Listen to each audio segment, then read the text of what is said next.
क्या हुआ? जब अयोध्या में प्रकट हुआ साक्षात पुष्पक विमान, राम मंदिर में काम कर रहे मजदूरों ने जब यह नजारा देखा तो सभी के पैरों तले जमीन खिसक गई। 22 जनवरी, प्राण प्रतिष्ठा से पूर्व अयोध्या में इतने बड़े चमत्कार का होना सभी को आश्चर्य में डाल रहा है। कुछ लोगों ने इसके साक्षात दर्शन किए हैं, जिन्होंने अपनी आंखों देखी जो बताएं, उसे सुनकर आपकी भी रोंगटे खड़े हो जाएंगे। आगे बढ़ने से पहले अगर आप एक सच्चे सनातनी हैं, प्रभु श्री राम को अपना आराध्य मानते हैं, तो इस वीडियो को लाइक करके कमेंट बॉक्स में जय श्री राम जरूर लिखें।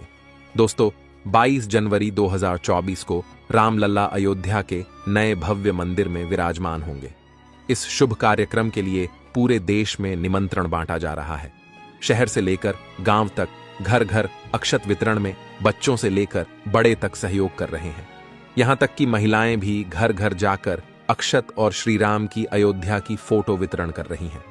अयोध्या में राम मंदिर में भगवान रामलल्ला की प्राण प्रतिष्ठा कार्यक्रम की तैयारियां तेजी से की जा रही हैं। इस कार्यक्रम को बेहद भव्य बनाने के लिए कोई कसर नहीं छोड़ी जा रही है।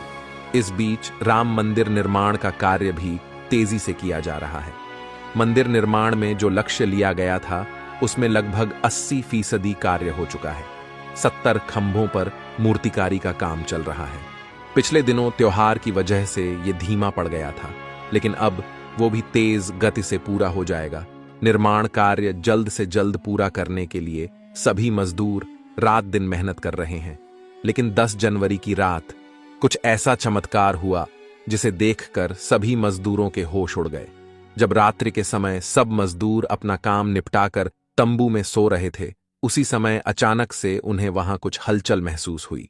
सुरेश नाम के एक मजदूर ने जब तंबू से बाहर झांक कर देखा तो उसे राम मंदिर के परिसर कुछ अजीब सी पीली चमकती हुई चीज दिखाई दी।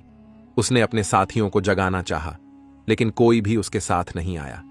जब हिम्मत करके सुरेश जब राम मंदिर परिसर में पहुंचा तो वहां का नजारा बहुत चौंकाने वाला था, क्योंकि वहां पर उसे एक बहुत ही दिव्य चमत्कारिक विमान दिखाई दिया, जिसका आकार मोर के समान था, जो दिखने में काफी सुंदर और तेज से परिपूर्ण था, जो कि राम मंदिर परिसर में पिछले क्षेत्र में उतर रहा था।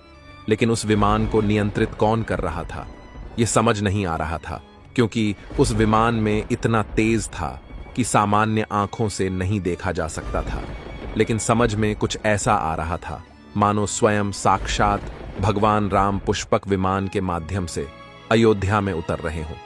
सुरेश ने यह चमत्कार अपनी आंखों से देखा, लेकिन अचानक से ही वह बेहोश हो गया, क्योंकि वो उसके तेज को सहन नहीं कर पा रहा था। सुरेश जब सुबह उठा तो वो उसी स्थान पर मौजूद था और उसके साथ ही मंदिर निर्माण कार्य पूरा करने के लिए जा रहे थे। उसने सभी को रोककर रात्रि की सच्चाई बताई, लेकिन सभी उसकी हंसी उड़ा रहे थे। लेकिन सुरेश मन ही मन समझ चुका था कि प्रभु श्री राम अयोध्या आ चुके हैं। यह उसके लिए सौभाग्य था कि उसे इतना सुंदर दृश्य देखने को मिला, जहां शायद उसने साक्षात पुष्पक विमान के दर्शन किए थे, यानी कि प्राण प्रतिष्ठा से पहले अयोध्या प्रकट हुआ साक्षात पुष्पक विमान। दोस्तों, देश के अलग अलग हिस्सों में कई बार अजीब सी आकृति के विमान देखे गए हैं, जिनका संबंध कई बार तो एलियन के साथ जोड़कर भी देखा जाता है। यानी कि अयोध्या में उस रात्रि को मोर की आकृति का विमान देखना वास्तव में प्रभु श्री राम का ही कोई संदेश हो सकता है। लेकिन क्या यह विमान सचमुच में पुष्पक विमान है? इसकी आखिर क्या गारंटी है? इसे समझने के लिए हमें पुष्पक विमान के रहस्य को अच्छे से जानना पड़ेगा। आगे हमारे YouTube चैनल महादेव मिरेकल पर आपको पुष्पक विमान का रहस्य बताएंगे, जिसे समझकर आपको यकीन होगा कि अयोध्या में पुष्पक विमान का प्रकट होना कलयुग का सबसे बड़ा चमत्कार है। रामायण पुष्पक विमान का जिक्र है, जो पहले कुबेर के पास था। इसके बाद रावण ने उसे अपने सौतेले भाई कुबेर से लंका समेत बलपूर्वक हथिया लिया था। फिर रावण इसी के जरिए कहीं भी आता जाता था। रावण को हराने के बाद यह विमान श्री राम के पास आ गया। वो जीत हासिल करने के बाद इसी विमान के कहीं जगह होते हुए अयोध्या पहुंचे थे। रावण ने इसी के जरिए पंचवटी आश्रम से सीता का हरण किया था और उन्हें उस पर बिठाकर लंका ले गया था। कहा जाता है कि पुष्पक विमान आज के विमान की तरह था।